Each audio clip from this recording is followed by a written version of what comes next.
কি বলেছে জানো ডাক্তার কাকু? বলেছে কিছুই নেই এখানে, কিছুই নেই, দেখ কিচ্ছু নেই, জল জল জল।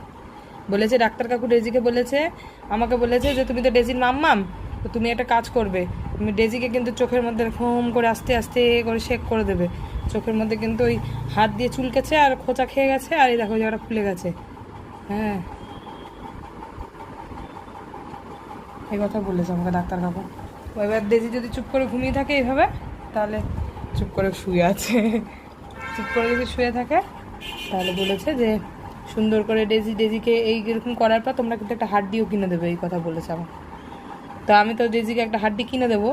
ডেজি যদি করতে দেয় এরকম চোখটা পরিষ্কার, তাহলে ডেজিকে একটা হাড্ডি, সুন্দর একটা হাড্ডি কিনে দেবো। কিচ্ছু হয়নি।